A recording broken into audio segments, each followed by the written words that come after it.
Oh, hey guys. Welcome to Christopher Wyze week here on the Boston Chris podcast.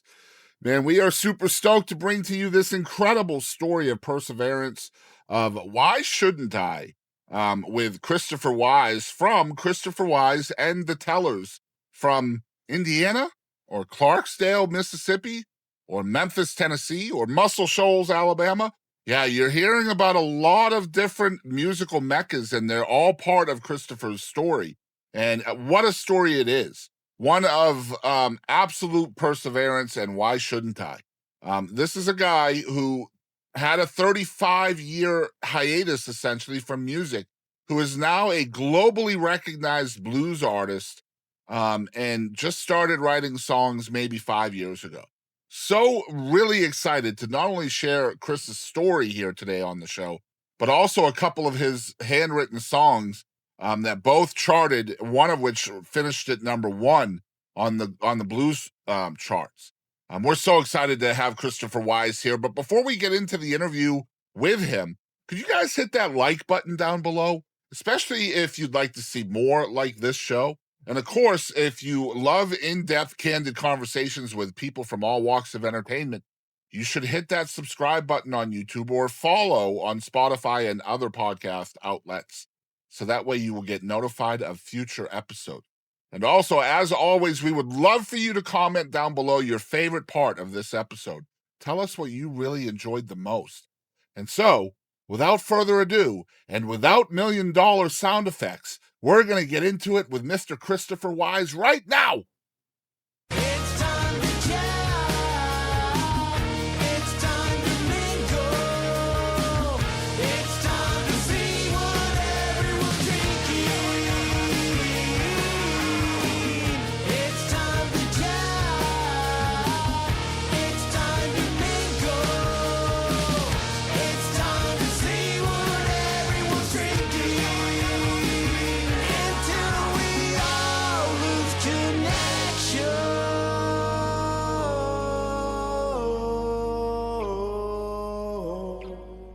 Hey y'all, this is Pauline Reese. Thanks for tuning in to the Boston Chris Show. Hey guys, Boston Chris back with another awesome episode of the Boston Chris podcast, and we have an awesome artist here today. His name is Christopher Wyze.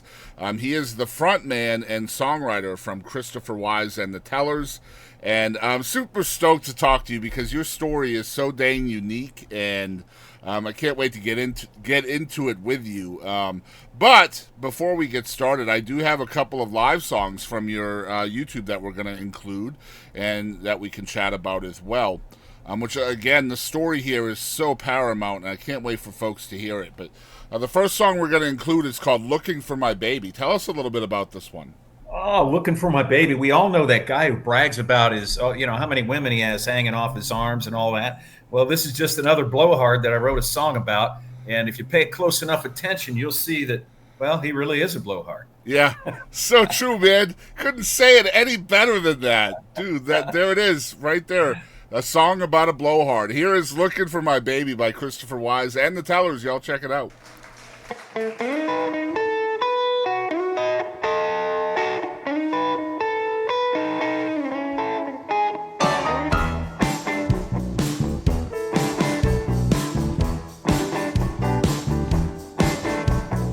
Looking for my baby, fellas don't mean maybe.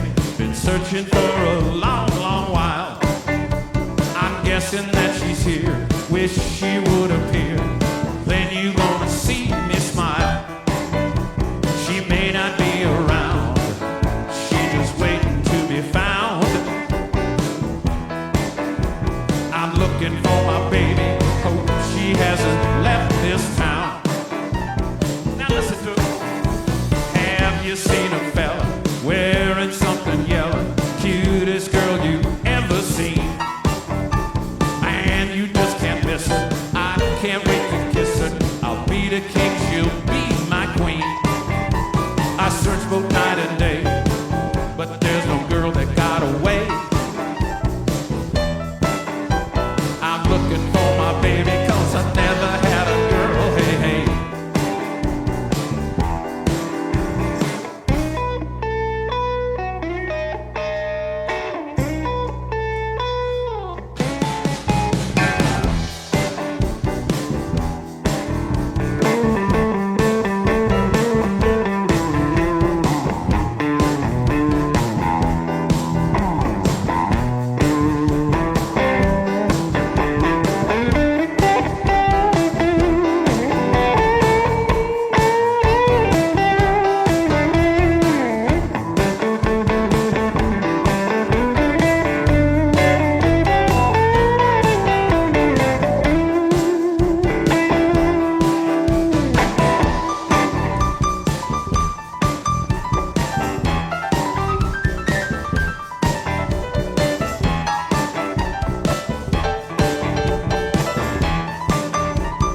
hoping that she's here, hoping she'll appear, and you're gonna see me smile.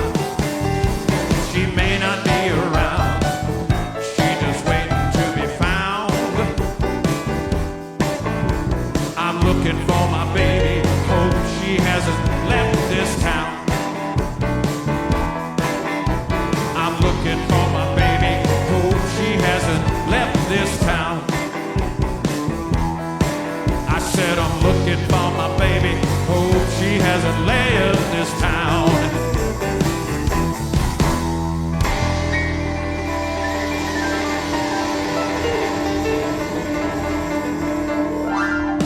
Check it out. All right, so we're back, and I do have an icebreaker question just to get us started before we talk about in-depth stuff. What's your favorite drinks right now, Chris?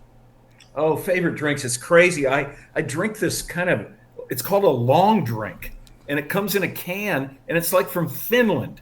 It's Okay. like a sparkling Fresca with a little bit of gin in it. And that's what I'm drinking, man. And I usually drink IPAs and beer, but man, this long drink's got me. It's a summer. It's been a hot summer, so it's pretty tasty.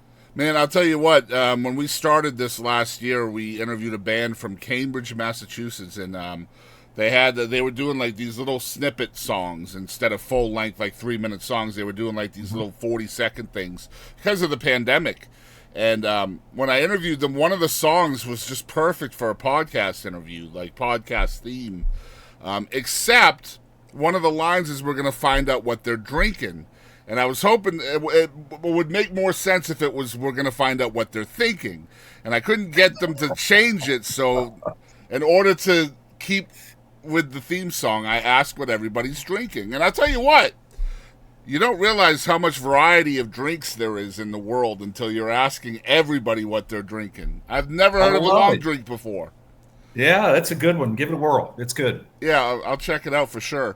All right, so let's get into the in-depth stuff. We'll get right to the beginning. I understand that you are originally from the Indianapolis area. Is that right? That's where I'm from. Yeah, originally at Southern Indiana, but Indianapolis is not far away. I live there now. I went to school here and stayed here. I've been here 45 years or so. So still there now? I am, yeah, Wow. just outside of town. Yeah. Okay, cool. Yeah, my uncle lived in Southern Indiana for a while in Princeton, Indiana. Oh my goodness. Now see, I'm really in Southern Indiana. We refer to Princeton as Northern Indiana. Northern Indiana. Okay, so it's north of you. I gotcha. Well, yeah, we're south of Louisville, Kentucky, man. We're really in Southern Indiana. Wow. Okay, yeah, that's really south. Yeah, I feel you. Yeah, absolutely. So what's it like living in that part of the country, kind of coming up as a youngster? Well, the first thing you think of is how darn humid and hot it is. I mean, you just can't get away from it. It's oppressive.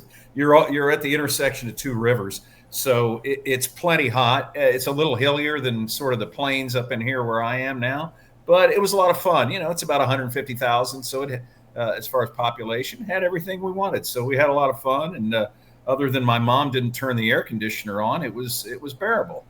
Yeah, you don't know heat until like. You know, I'm originally from Massachusetts, so like a heat wave in Massachusetts is defined as 3 or more days of 90-degree weather or more. And then I moved. Cool wave.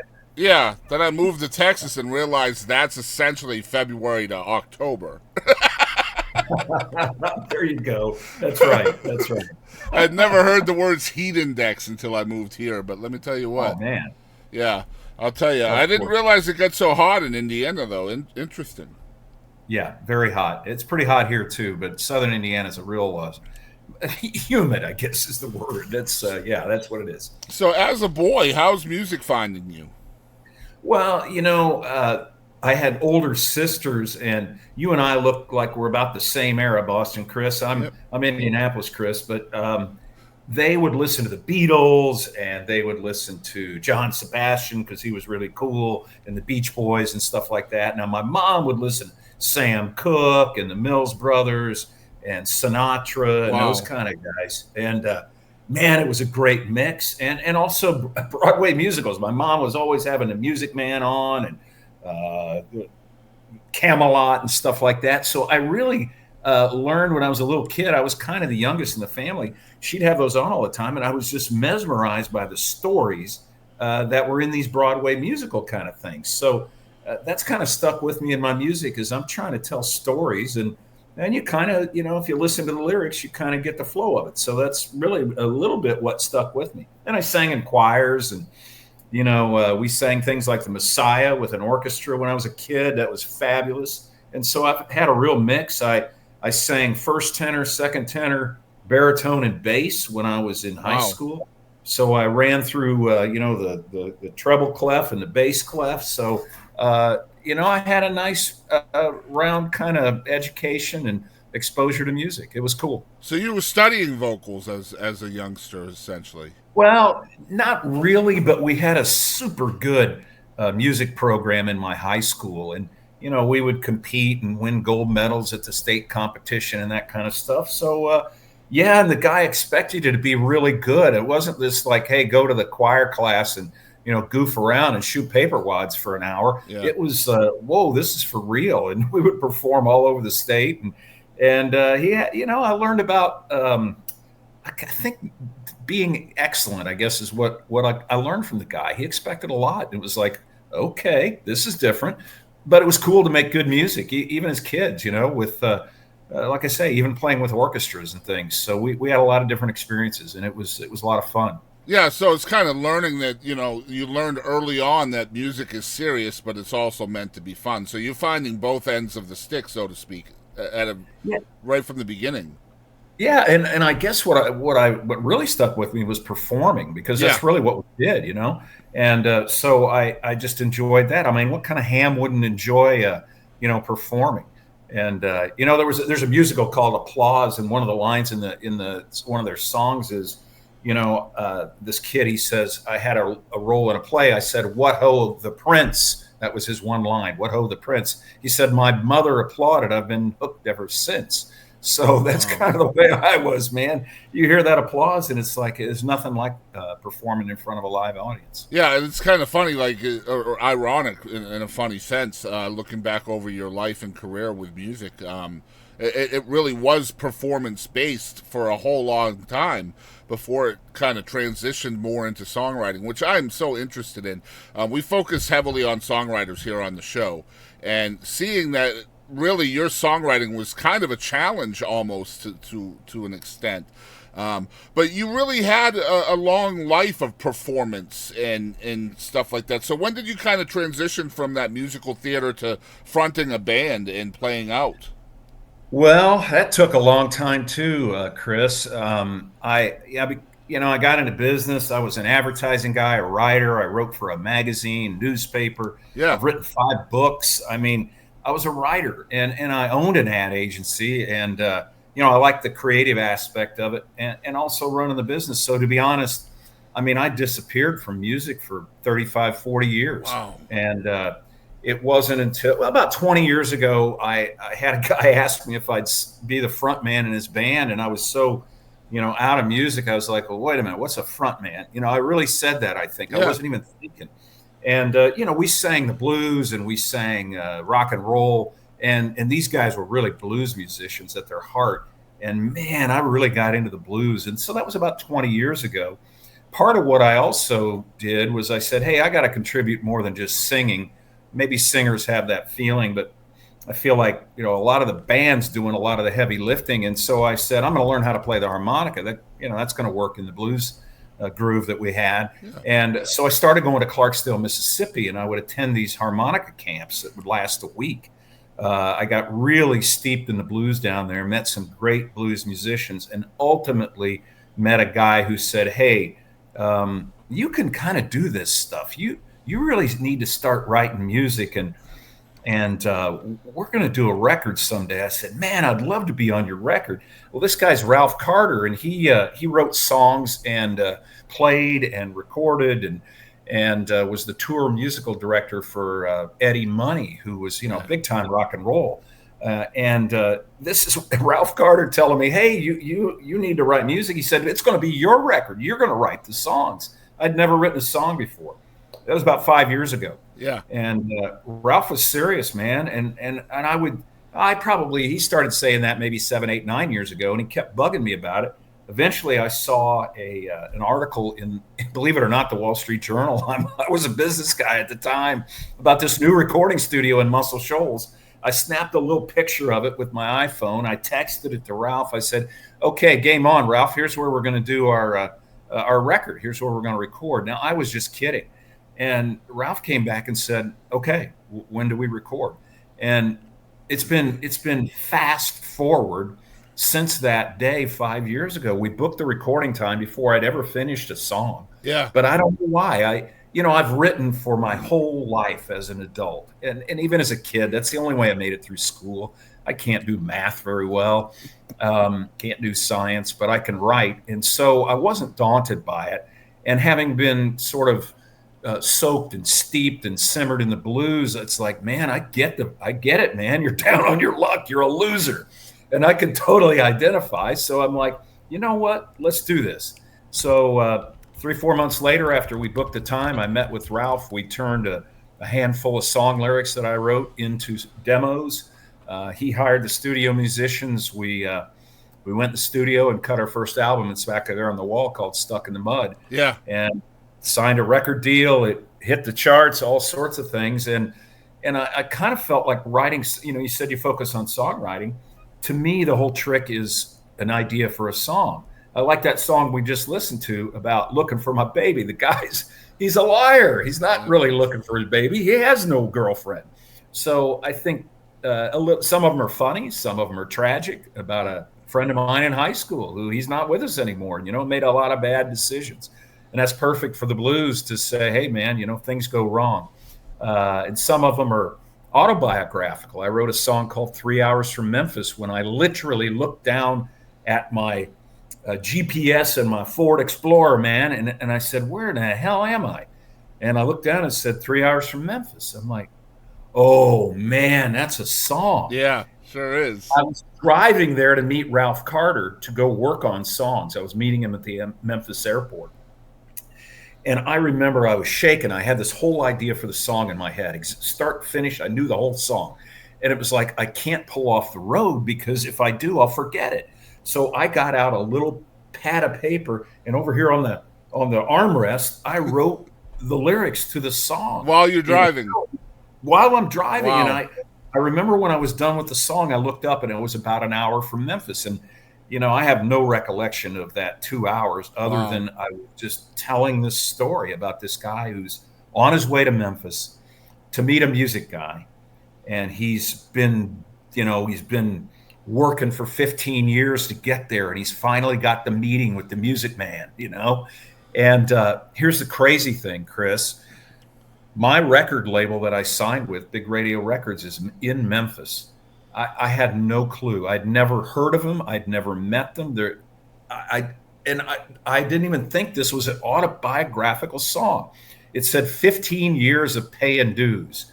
And I had been singing and goofing around with music for 15 years. I didn't even realize it. I'm writing this song about myself. Wow. And then, it dawned on me about a year ago. It's like, well, you dummy. That song's about you.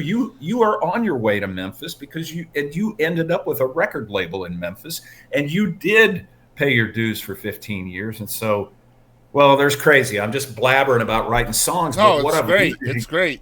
You mentioned. Let's try to unpack a little bit of this. So you mentioned heading to Clarksdale Clarksdale. Clarksdale. Yeah. This was kind of an important thing for you, obviously. You met Ralph down there, but this all started because you wanted to learn how to play harmonica. That's why you ended up in Mississippi. Is that right? That's exactly right. Wow. And, yeah, because there's this guy, John Gindick. He's out in California. And I think it's probably hands down very clear that he's sold more how to play the harmonica CDs and books than anybody in the history of the harmonica. And we're talking in the millions. And he would run a week-long camp at the Shack Up Inn in Clarksdale, Mississippi. And I went down there. I met Ralph. He had some great players. R.J. Michaud, who's an incredible blues player, writer, harmonica player, plays all over Europe. I mean, he I'm learning from these guys. And I not only learned the harmonica, but, you can't help but pick up the vibe of where this music came from in the Delta about the blues when you're there. And so I think that kind of seeped into me as well. So yeah, I kind of learned to play the harmonica in the car, because you can't play the piano in the car, but I throw a harp in my hand and put a John Gindick instructional CD on the CD player and play along and do jam tracks and all that kind of stuff. So, but then getting down to Clarksdale, and seeing where the blues came from, it's just like, I love it. I love every bit of it. And it became a real refuge for me. I was still a business guy, still owned a business. And man, I couldn't wait to get back to Clarksdale, which is another song of mine, which actually got to #1 on the Roots Music Report blues single chart last year. I love this idea of I feel like there's a part of your character here, right? Because you get a late start in music. You talked about 35, 40 years hiatus from it. You come back as kind of a cover artist, frontman in a blues band. And honestly, at this time in your life, you could be very complacent. You could be very happy and just settle for what you have, which is better than most musicians, let's be honest, right? Being a frontman in a blues band isn't so bad. But you don't want to be complacent. You want to get better. So this speaks to your character, I feel, as somebody listening to your story. Instead of just resting there and settling for what you were, you decided to chase and become better by becoming a harmonica player. And look what it's opened up for you. Like, Clarksdale has been kind of the change to bring you from that blues artist to a songwriter and a globally recognized blues artist now. I mean, the impact of Clarksdale is pretty huge on Christopher Wyze, isn't it? Well, the impact of Clarksdale is huge on the world. I mean, I feel like I'm not overstating that. Yeah. That music came up out of the ground there. W.C. Handy, 5 miles from Clarksdale, discovers this guy playing the slide guitar. The first time maybe it had been exposed to somebody who was really connected to the music world, like W.C. Handy, who was a band leader. And he took that music and popularized it across America, then across the world. And so that's still Clarksdale today. And if you walk down the street today, you and I, Chris, in Clarksdale, one of every 2 people we run into there, and I'm talking Monday, would be from outside the U.S. They stream into Clarksdale because it is ground zero for the blues. It's where the blues came from. And there's such reverence and respect for it. And it was my refuge for a few years as I continued to be a business guy and work too hard. And I was like, wait a minute, I'm discovering there's a little more to me than just being this guy who works too hard. And it kind of opened up a part of me that had been shoved aside for a long time. I'll be real honest. I got a friend who's a psychologist, and we trade stories about everything. He goes, "Hey, Chris, you got this Christopher Wyze, and then you have this alter ego of." And then he says my real name. He says my real name. That's my alter ego. He said Christopher Wyze is the real you, man. Mm-hmm. And I stuffed it away for, I don't know, 35 years. Man, I feel that to my core, man. Like, my real name is my alter ego, and a lot of people think the Boston Chris is the alter ego, but it's not. Like, when I'm at my real job, I feel like that's like the fake me. And then when I'm doing this is the real me. This is me being able to be who I want to be, right? And I feel that to my core, man.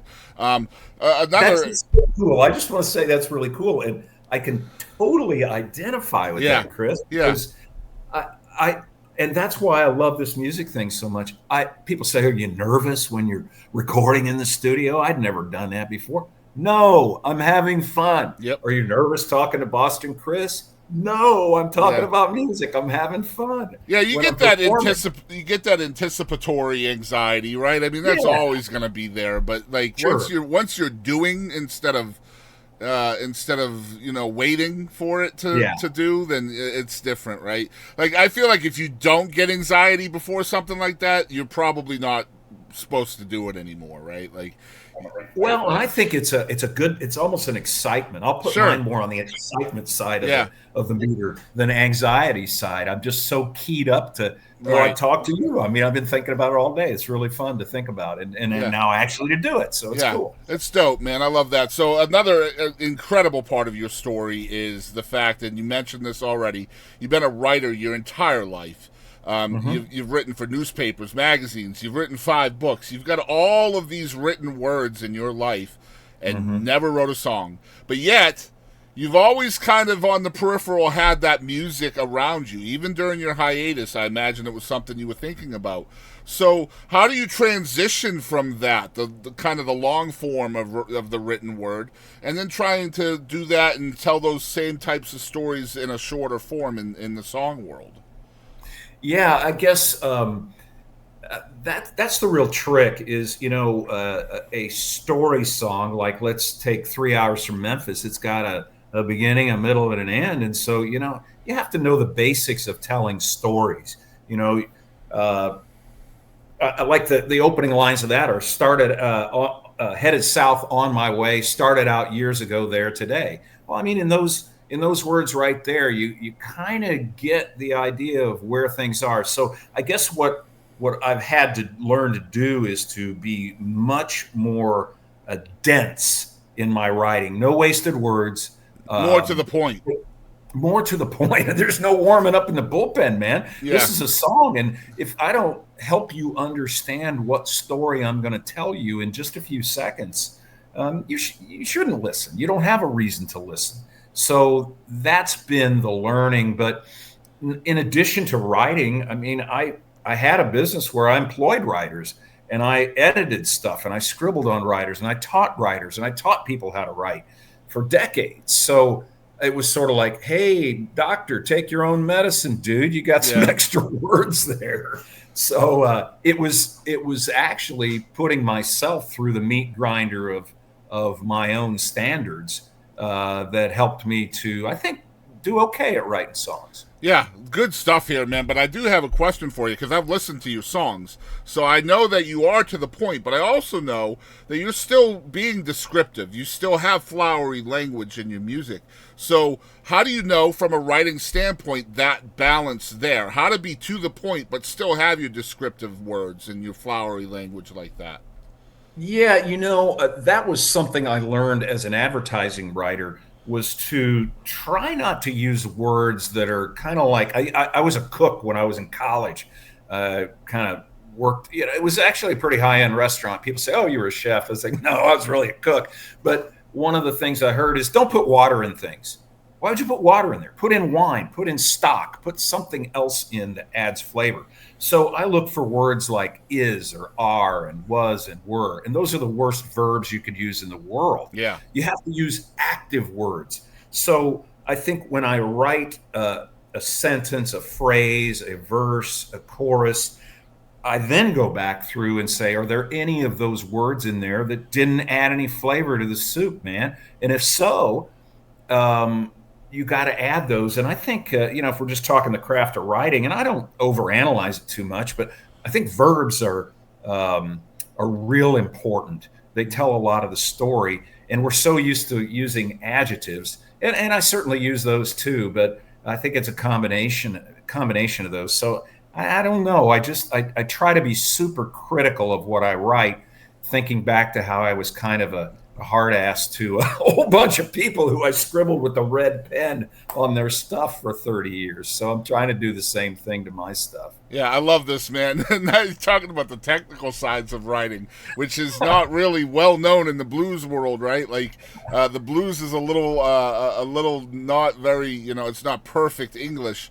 Yeah. So where's the balance in that now, too, right? Because you got to have that blues feel to songs. You can't be too technical with your words, right? No, that's all inside baseball stuff, man. Yeah. If somebody sees that, oh, look at his, choice of adjective and infinitive and all, I don't even know what that stuff is, to be very honest. Yeah. I know when I read something, if I go, hey, I get that, or you know what, I don't get it. What are you saying there? And I write the lyrics. That's mainly what I do when I write songs. And I've worked with guys like Ralph Carter, and I'll tell you other guys I've written songs with. who are just amazing at the music side. And for a while, again, I kind of felt like, oh, I got to learn how to be the music guy too. Just kind of like, well, I better learn the harmonica. But I'm like, you know what? Look at me and where I am in the world and in my life right now. It's like, maybe that's the best thing I can do. There are some people who have agreed to work with me and collaborate with me and bring the magic of what they do to the musical side. And even Ralph will say things, he'll say to me, we wrote a song, we haven't released it. I don't know what to do with it. We recorded it and I think I got to redo it. And I remember being in the studio and he goes, we woke up one morning, we stayed in Muscle Shoals at a studio where we lived in there for the week, for 5 days with the band. Most of them I met that Monday morning because they were session players. We didn't really have a band. We just did this to make a record. And he comes down to breakfast and he's looking like he's seen a ghost. I'm like, are you okay, Ralph? He's like, well, he's a very soft-spoken and gentle, amazing guy. I don't quite understand that first verse. And I thought he was going to start crying. I'm like, well, what do you mean? He explains it to me. I'm like, well, heck, just say something. What if I said this? And I'm pretty good at writing to a deadline. That's what I learned being a newspaper dude and a magazine guy and really an advertising guy. There's always a deadline. So when Ralph said, hey, you got to write songs, and I really never had a deadline, so I didn't write any. But once we said we're going to make a record, I was like, oh, I got a deadline. I said, yeah, let's meet in Clarksdale in about 12 weeks. I'll bring the songs with me. And I don't even know why I said that. I don't know why it came out of my mouth. But looking back, it's because I'd spent 40 years of saying, yeah, you'll have your ad next week, or I'll have that story to you by the end of the day. I'm covering a football game. I got till 9:30 tonight to write the story about the high school football game. I don't get till tomorrow to get it done. That's when the paper comes out. Yeah. It's just another classic case of life experiences preparing you for what's to come. Amen. Yeah. Absolutely. Yeah. It's like Pavlov. I mean, I hear a deadline and I start writing, man. I start writing and I don't screw around. Yeah. Mm-hmm. I don't have writer's block. That doesn't pay well. I love this, man. Let's talk a little bit about like the stereotypical blues, right? Because as a blues fan myself, like I've been listening to the blues since I was a little boy. So for me and most people, it's more melodic, it's more beat, it's more musical based. It's just a musical genre. And the lyrics have always kind of become secondary to the point where, you could have a hit song that has the same verse just being repeated over and over again. There are songs like that. So as a lyrical writer, a person that's really based in the lyrics, how do you kind of make relevant lyrics for blues, which is more musical based? Because you do that. You're amazing at that. Huh. Well, thank you, first of all. But, it came from the people I listened to because let's take the song Going Down Slow, which is an old blues standard, and you may not know it, but it's a very intricate story about a man who has lived his life the wrong way. And he says, hey, mother, I'm dying. And when you see the train pull into town, get my clothes ready to go home. He means going to heaven. And and the next time you see my father, tell him don't shed no tears, because the way I've been living has done shorten my years. And so there are intricate, deep, emotional, complicated lyrical songs. And I gravitated toward those guys like Howlin' Wolf, Killing Floor. Think of Killing Floor. this guy runs out of the country. He's got to go, I don't know what it means, but I think he gets a job in a slaughter plant in Mexico because he's on the lam. He's running. And then he kills somebody. These are very dramatic kind of movie scene kind of songs. So you say, how do you do that? I guess more of my songs go toward, hey, these are kind of Shakespearean tales of intrigue and murder. It's incredible, conflict. Man. It really, truly is. Yeah. And I love Shakespeare. I love Shakespeare. Thankfully, I studied that as I was in college, and I thought, oh hell, why am I taking this class? But wow, I totally get it now, because there aren't many new themes for stories, and a whole heck of a lot of them are in the great literature of the past, like that, Shakespeare. And I don't want to come off like a professor guy. I'm just a regular guy, but I've tried to study the blues and all sorts of storytelling and then work that into what I do. Yeah. It's just the album Stuck in the Mud is just a bunch of books. It's like a bunch of books for me. Like honestly, like different stories. Like I listen to the first song and I'm just like, okay, this is different. He's saying stuff here. Like there is stuff to listen to here other than just the music. And a lot of times as a blues fan, I can just get lost in the music to where the lyrics just don't matter. And that's not the case with Stuck in the Mud at all. It makes you listen. And I think that's a really, really huge talent of yours. Like, if you can make somebody listen, big deal. That's a big deal to me. Let's talk about... I love good old, hey, let's take Jimmy Reed, Jimmy Reed would... I think he'd just make them up in the studio. Yeah. There's really not a lot to his songs, but I mean, he must have recorded 500 of them, and I've listened to every one, and I love every one of them.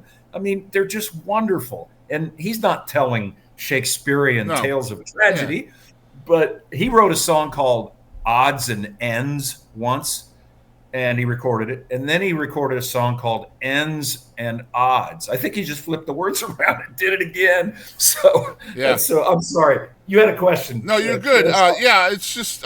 It's just really exciting to hear that from the genre. And I love the fact that basically it was a hyperspeed project, 12 weeks of, from blank pages to fully fleshed songs. It's just incredible. The fact that your story, as it begins with the trip to Clarksdale, I know there's more story prior to that, but really that's when everything really started coming into focus, meeting Ralph Carter and all of that stuff. I find it interesting that you always seem to be on the peripheral of kind of a musical mecca, right? Clarksdale, Memphis, then Muscle Shoals. Like, even growing up, you're not that far from Chicago. Like, there's, you're always on the periphery of music, and that's usually when it's supposed to be that way. It's that serendipitous nature of your path, right?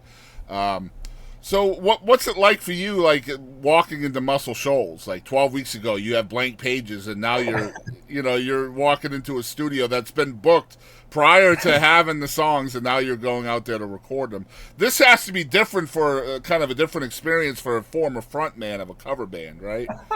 Well, first of all, as I told you, I love music and I do it for fun. So I approached it with that attitude. I was excited but not scared at all. Yeah. And then I told Ralph, this was a while back, I said, Ralph, thank God I didn't know what we were going to do when we got there, because I might have been scared. And not that it was scary, but I just sort of was kind of like Mr. Magoo, if I can use that. I was just like, I'll just show up at a studio and Ralph will tell me what to do and it'll turn out great. Yeah. And it was kind of like, hey, kids, let's make a musical, And yep. But the funny thing is, I think that actually happened. And that's probably what was supposed to happen. I wasn't supposed to worry about it. Ralph was supposed to worry about it. He did. He auditioned the musicians. He wrote charts. He sat there with drummer Justin Holder and said, wait a minute, I don't like the sound of that snare. Get me a da-da-da-da-da-da-da. Can you bring this, on and on. I mean, every instrument. Ralph plays every instrument. He's a drummer. He's a pianist. He's a guitar player. He's a bass player.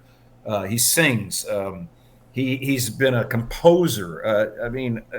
And so to have him there, and I remember when we were done, I said, hey, Ralph, are you okay that you didn't play on this album? He said, I'm so happy to have been able to just be here and not have to play and to kind of be the caretaker of these songs and try to help capture what they needed to be.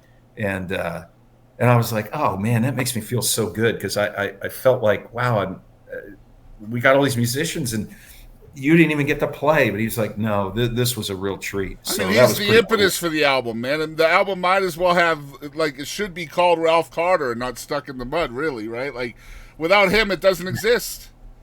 I didn't know that. I went to the studio. I didn't know what a producer did. Yeah. I mean, I'm a music guy. I'll listen. Oh, who produced this record? Who produced that record? Well, but I didn't know what produced means. And he'd say, hey, let's use the Wurlitzer piano here. And why don't you come in here with a B3? And you know what? Then we'll use the piano, just the regular, Steinway piano here for this part. And let's just do this acoustic, you and Eric Deaton on the guitar. And let's just run it through one time and see what it sounds like. and he was a master of creating these finished songs that, Chris, the funny thing about being a frontman is I'd recorded a few records of covers, right? Yeah. So we can get book gigs and stuff like that. But when I go to the studio to record them, it's just like we're playing live and we've played them 500 times. Yep. I know those backwards and forwards. The funny thing about these songs is Ralph and I recorded a demo of them sitting on a picnic table in Clarksdale, Mississippi. And we took him to the studio in Muscle Shoals, and we didn't know what the song was going to sound like. He had to create that in the studio. And I sang him in my car 100 times because I said, hey, if I'm going to Muscle Shoals, I'm going to be ready. So I had that iPhone out for, a month probably in my car driving around trying to sing the songs so that I could do my part when I got there. But then what they turned out to be, it exceeded my wildest expectations for how they could capture the stories and the feelings, especially a song like Cotton Ain't King, which is a song about where the blues came from. Yeah. And we all thought the South, the cotton was king, and it's not that way anymore. But something even more important came up out of the ground, and that's called the blues.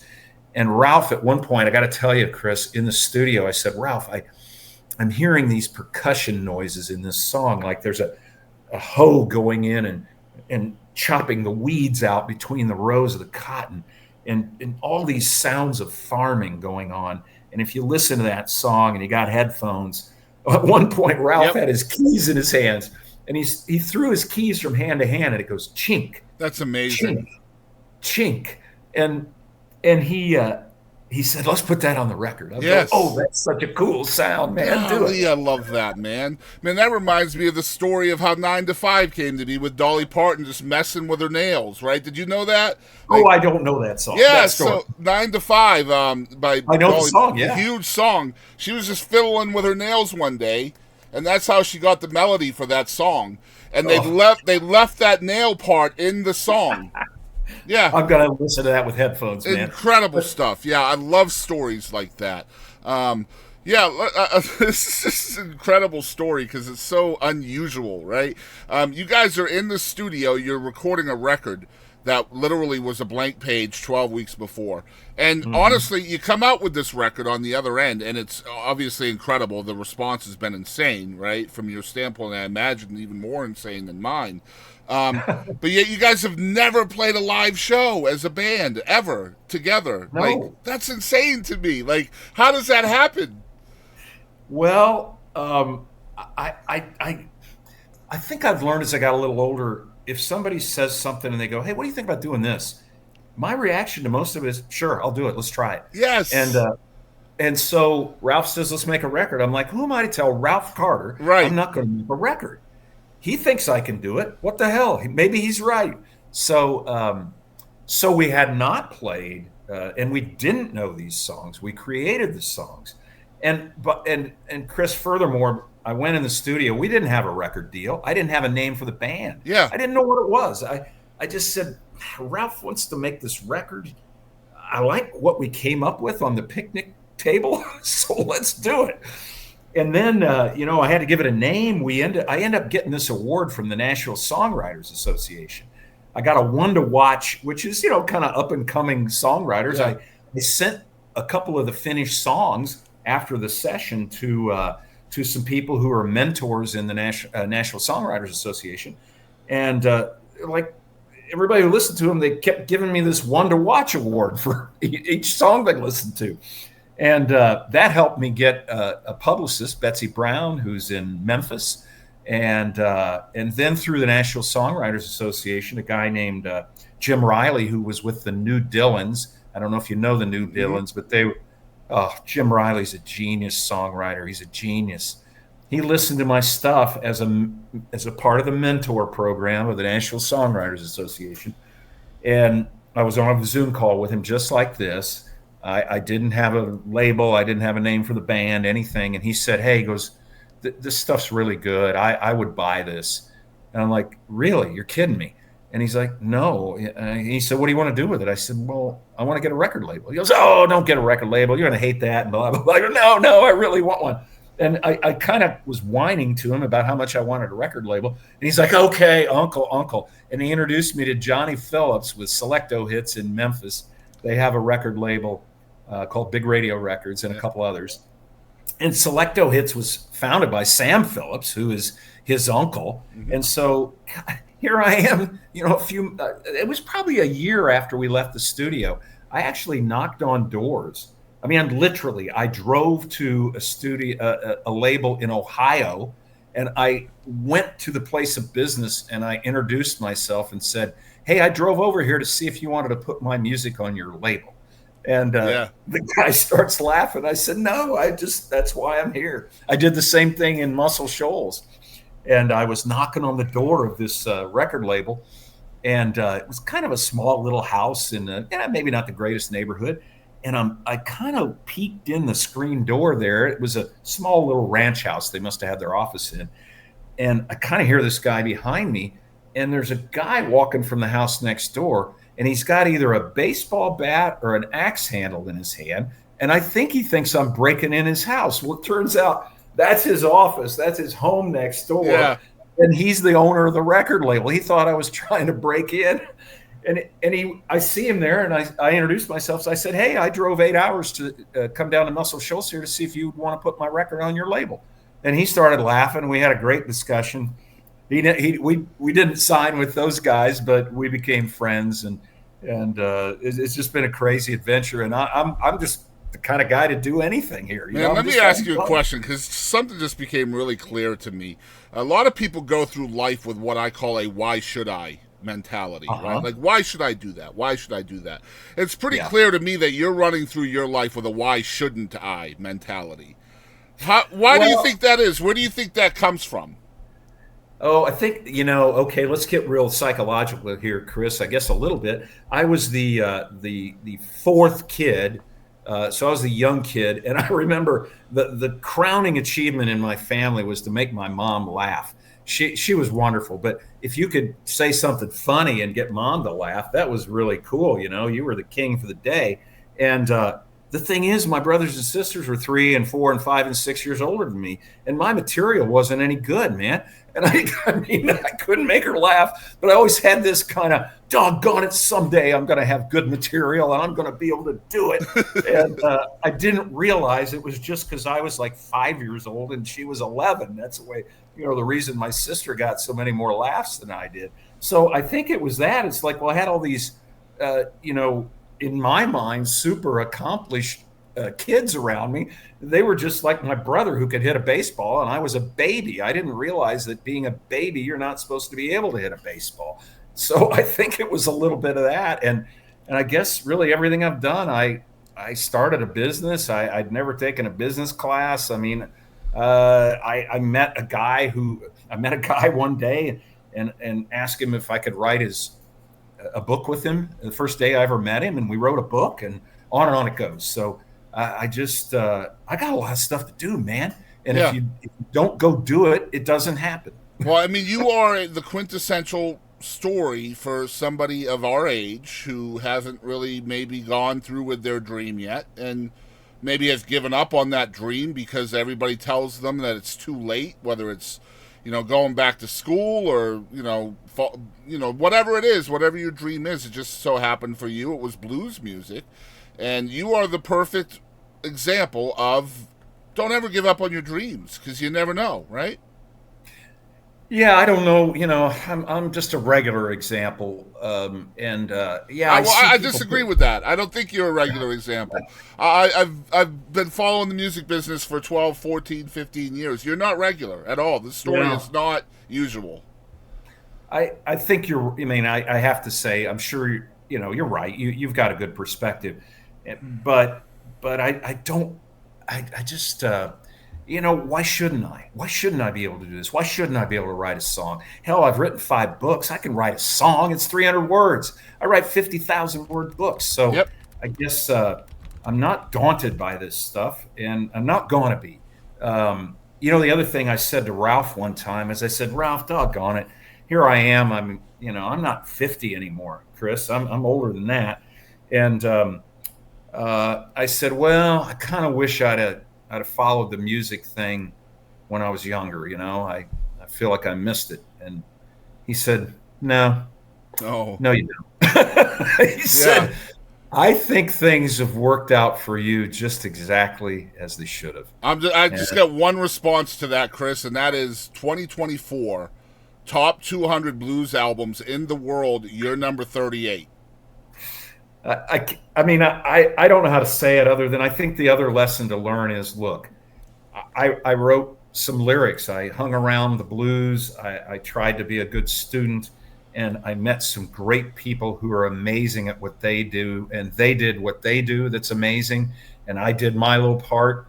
And we got a great publicist. We got a great record label. We got a great producer. We got great studio musicians. We've got great, just across the board. And just having so much fun watching these people who are good at what they do and being able to contribute my piece to it is super cool. So you have a great team behind you. I will be the first one to admit that. I see the team, and I see how passionate the team is just based on the results. But keep in mind that the brand is what they're teaming up for, and the brand has your name on it. So remember that. You are the impetus for that team. So the passion begins and starts with you, and then everybody else is just pulling the rope that you supplied, right? So I wrote a book called, I wrote books about brands and advertising. So I wrote a book called The People Powered Brand. Yes. And that it really is kind of the people drive these things. And I realize there needs to be a front man. It's sort of like, okay, who's going to be the front man? Well, hey, he doesn't play guitar. He doesn't play the piano. How about him? And, I was like, okay. And in fact, I didn't tell you this, Chris, the reason I got nabbed to be a front man in this band is I was at a wine dinner. It was a church wine dinner, and there was a guy up on stage. This was 20 years ago, playing guitar, and he was just playing instrumental, beautiful stuff, Beatles and one-hit wonders and kind of our kind of music from the 70s and 60s. And he took a break. I went up to him. I was like, wow, that was really amazing, man. And I said, wow, I really like this and that. He goes, oh, are you a musician? I don't know why he said that. I said, and usually I would have said no. And I don't know why. I said, well, I'm a singer. And I hadn't sung for, I don't know, 25 years, 20 years, I don't know. And I said that. He goes, well, what do you sing? I said, well, I sing stuff like this, that, and the other. And, some this and blah. He goes, well, what about this song, that song? I go, yeah, I know a couple of those. He goes, tell you what, let me get a glass of wine here, and you want to sing with me up on stage? Wow. I'm like, yeah, I'll do that. That'd be why great. Shouldn't I? There's another why shouldn't I? Man, so I went up on stage Yeah. and we start singing these songs. I don't remember, some Beatles and stuff that we all know the words to, and people hang around. The wine dinner doesn't end. We keep going. We go for like an hour, and after we're done, I say, hey, well, that was a lot of fun. I'll see you later, man. He's like, oh, well, wait a minute. This is the guy who said, hey, we need a front man in our band. And I'm like, well, what do you mean? See, most of us are looking back at that experience with regrets because we didn't do it.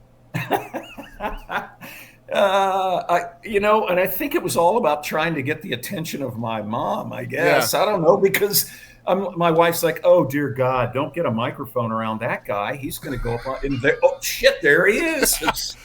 Being the youngest, it makes sense, man. It makes sense. Yeah, I know. So I'm like, yeah, I got to, because I don't have my, I don't have my moment in the sun very often. I got to take it when I get it. I love that, man. We're going to get into the second song now, which is my favorite tune from Chris. This was a #1 hit on RMR, and it's called Back to Clarksdale. Clarksdale has such an importance not only in blues music, but also in Chris's music. Tell us about this song, man. Well, I'm getting the lyrics up here because it was about sort of my journey. And it says, I did things I shouldn't tell. I got sick. I ain't well. I watched it all go to hell. And so I hide inside my shell. That was me for 25 years as a business guy. And then I discovered Clarksdale, and the rest of the chorus is only place I really know, only place I want to go. It's not New York or Tennessee, the only place that knows me. Slow down, exhale, going back to Clarksdale. And so that's what Clarksdale is for me. Is like, wait a minute, it doesn't have to be about how bad things are and all the things you screwed up, and and so forth, man. When I get to Clarksdale, I'm just present. I'm there. It's incredible. I'm away from all the worries of the world, but we're working on the blues, which is all about being downtrodden, but somehow it really lifts me up. So that's back to Clarksdale, man. Yeah, it's going to be surreal seeing something that you created go to number one, right? Just like... Yeah, I had no idea. I didn't even know there were blues charts out there. So here we are. We're on them, and there we get a number one song. Yeah, it was cool. Yeah. Back to Clarksdale, guys. Completely live from Christopher Wyze and the Tellers. Y'all check it out. Why don't we do that?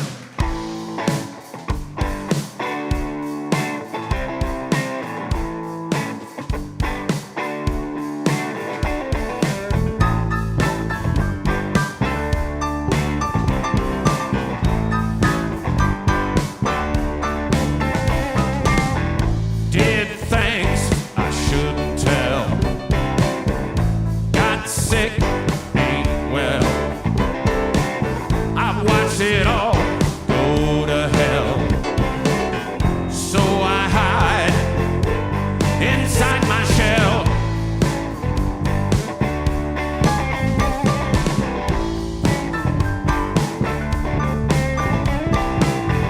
When I'm gone, I disappear.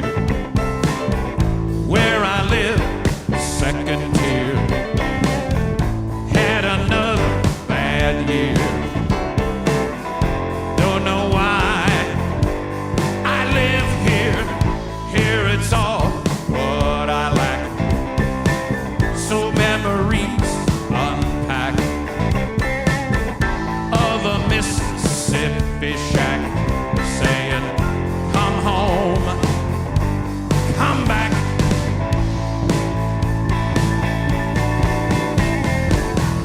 Only place I really know, only place I wanna go, not New York or Tennessee, only place that knows me. Slow down, exhale, going back to Clarksdale.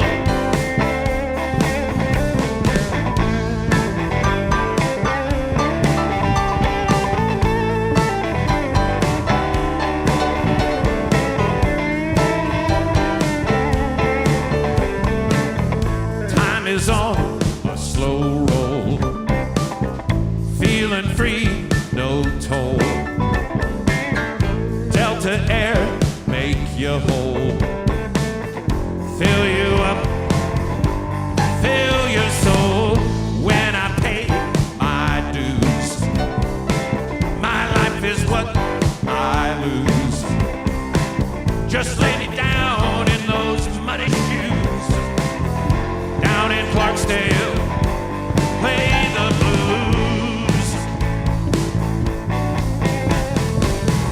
Only place I really know,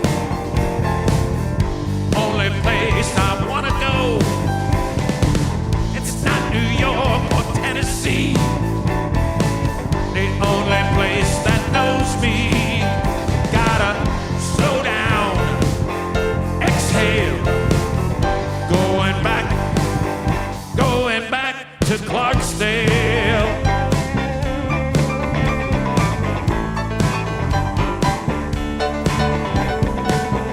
Slow down, exhale, back in Clarksdale. Slow down, exhale, back in Clarksdale.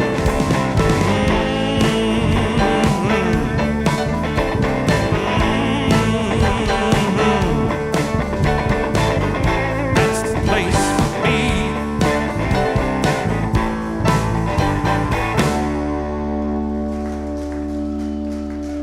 Check it out. All right, so we are back. We have Christopher Wyze on the show. One of the greatest stories we've ever told on the show is right here today, man. I'm so honored that you're here today, and thank you for your trust and chatting with me and stuff today. We have some fun segments that we like to kind of end the show with. These are a little bit quicker, and we use them for like TikToks and Reels and things to create buzz for the show. I think you'll love this. Most people do. First one is called Did You Know? Can you tell us something that folks may not know about Christopher Wyze? Oh, my. Well, let's see. I have a tractor, and I wish I was a farmer. So I think farming's so cool. And the first day I got about 10 acres out here that I goof around with. I didn't get that tractor moving more than about 10 feet before I broke it. So there you go. That would be me, 100%. All right, next one's called Mount Rushmore. Who is on your Mount Rushmore of blues artists? Oh, well, it's got to be Howlin' Wolf. It's got to be Junior Wells. It's got to be Jimmy Reed. And let's see. It's probably Sonny Boy Williamson, too, the great harmonica player. Very good stuff. Yeah, that's a good foursome. Yeah. All right, next one's called What the Heck? These are 5 rapid-fire questions. Just tell me the first answer that hits your brain. Don't change your mind. All right, number 1 is, what are you most afraid of? Oh, what am I most afraid of? I don't like heights. That's not good. Yeah, I'm there with you. I'm kind of afraid of heights, too. All right, next one, number 2. Do you have a song that you wrote with a person's name in it? Person's name in it. I wrote a song called Her Name in My Song, which sounds like a love song. I haven't released it yet, but it's actually a hate song. And it doesn't have her name because he hates her so much. He's never going to put her name in his song. She who should not be named. Yes, that's exactly what it is. I gotcha. All right, number 3. Let's see. What celebrity annoys you the most? Ooh, what celebrity annoys me the most? Oh, let's see. Oh, celebrity that annoys me the most. Oh, golly. I don't know. It's the talking heads on the sports shows. I don't even know. But those guys prattle on about nothing. He threw the pass. Okay, I got it. Yeah, I hate it too because those guys are the ones that are the most clickbaity too, right? Like they always have those. You think they actually have substance, and then you go in there and they're not talking about anything that has to do with the title. Man, I hate that. Yeah, you're right. I like fill in blank on who it is. There's a bunch of them. Yeah, there is a lot of them. I mean, I think it's almost a breed, really, at this point. All right, number 4. What do you think was the best thing before sliced bread? Oh, the best thing before sliced bread was probably Braunschweiger. Okay. I'm from Southern Indiana. It's a kind of a German sausage kind of stuff made up out of stuff you don't want to know. All right, last one, number 5. Oh, man, I was going to say, that one won't work because you have written 5 books, so that's kind of cheating. All right, number 5, what world record do you think you have a shot at breaking? What world record? Maybe, I hope it's the oldest guy with a number 1 blues song. Maybe. I think you're probably close, to be honest. You might actually have that. Awesome stuff.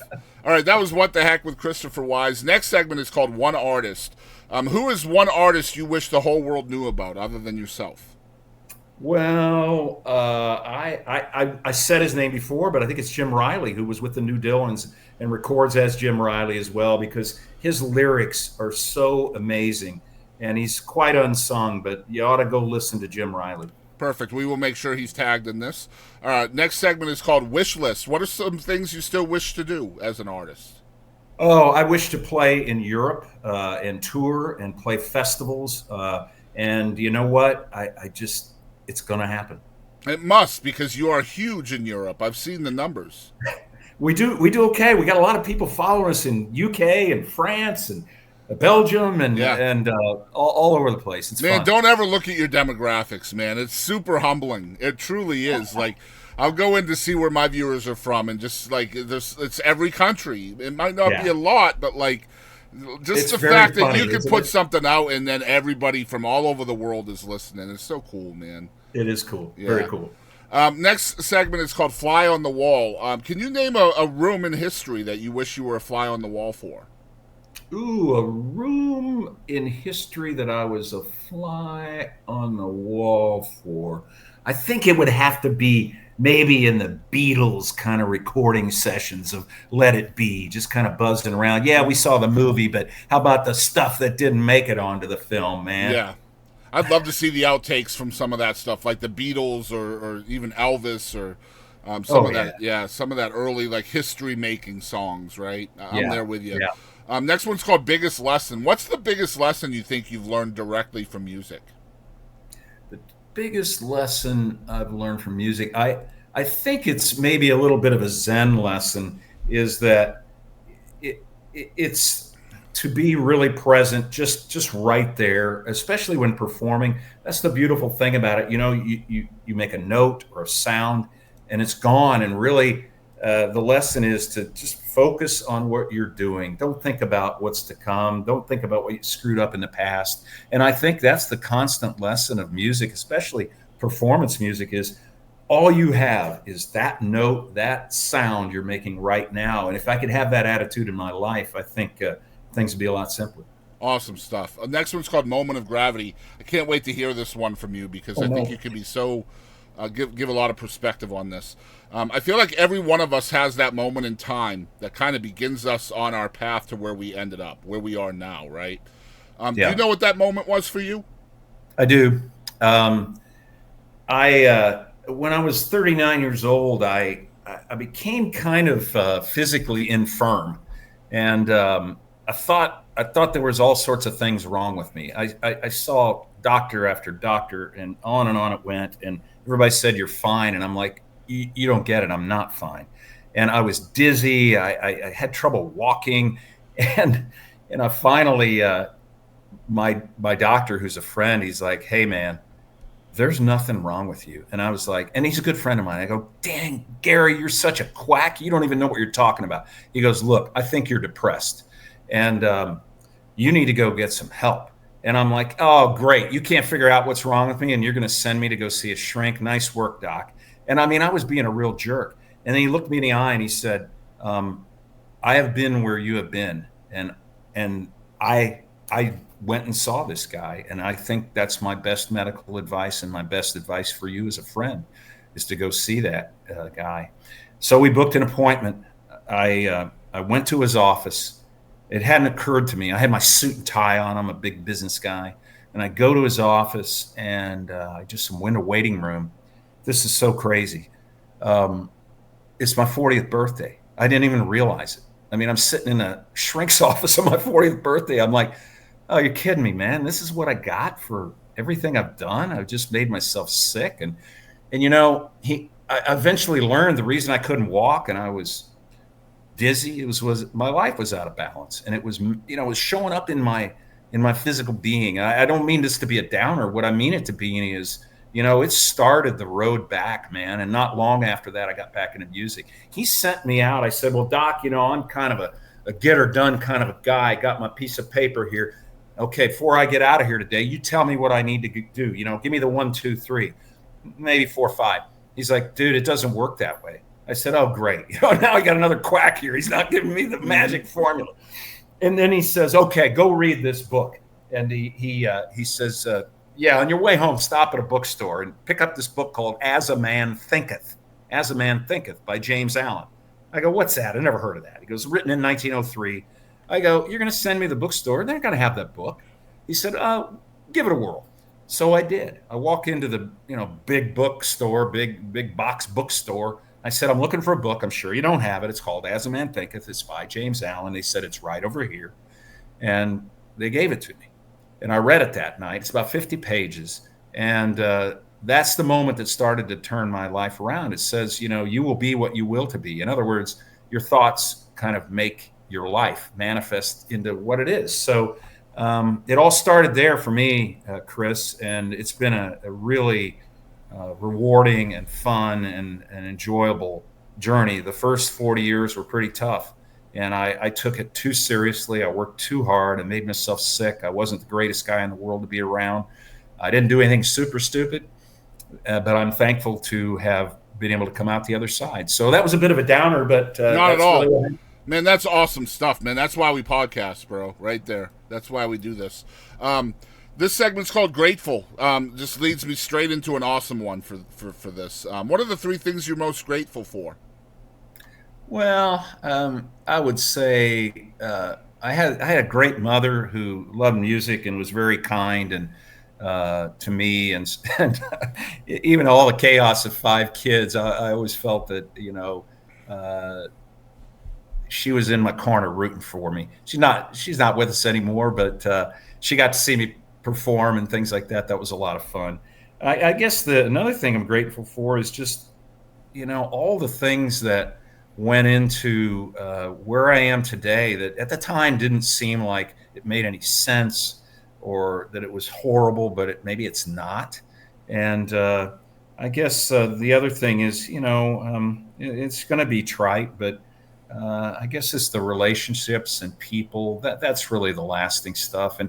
And this whole thing with the music and the blues, I can't believe how many friends and relationships, I feel like you and I know each other. Yeah. And how could this have happened if I wouldn't have met Ralph Carter? I mean, you and I are somehow linked with him. Yep. And so that's been it's just really gets me of how lucky I am to have met all of these wonderful people who I feel like I'm riding on their shoulders, man. It's pretty cool.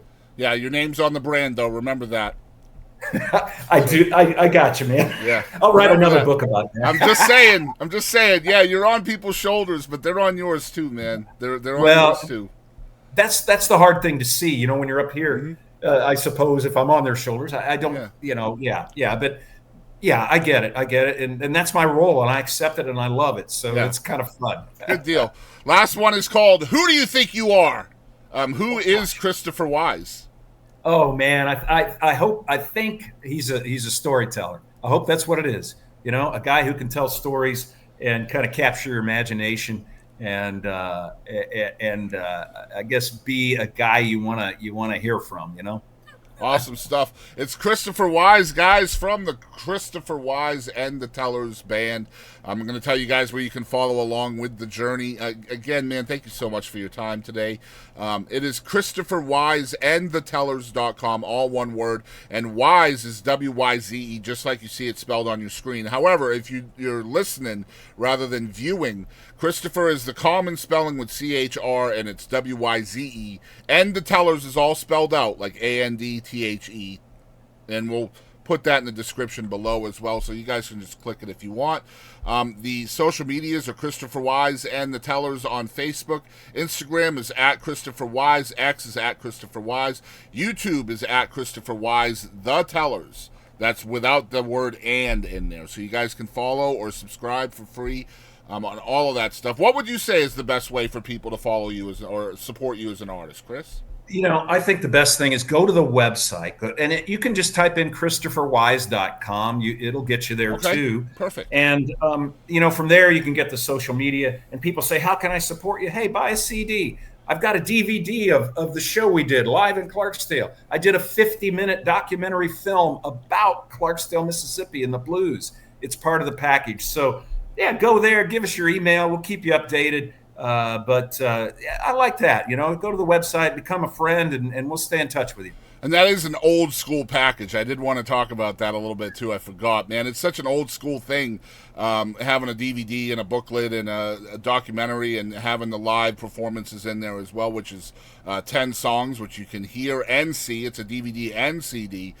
Just an old school thing that we grew up seeing, right, on those infomercials and stuff. Well, that's another thing. When we went to do this thing, I'm like, heck yes, I'm going to do this as a CD. It's going to be 6 panels. It's got a 20-page insert. Yeah. It's got all the lyrics. It's got pictures of the recording sessions. It's got everything. And what the heck? I'm going to film a documentary film. I'm going to put that in there too. So, yeah. And I'm an advertising guy, and I get, graphic design and all that stuff. So it's like I know all the people to help me do that. And so away we go. I write all the stuff that went in there. It's really cool. Yeah, it was a lot of fun making those.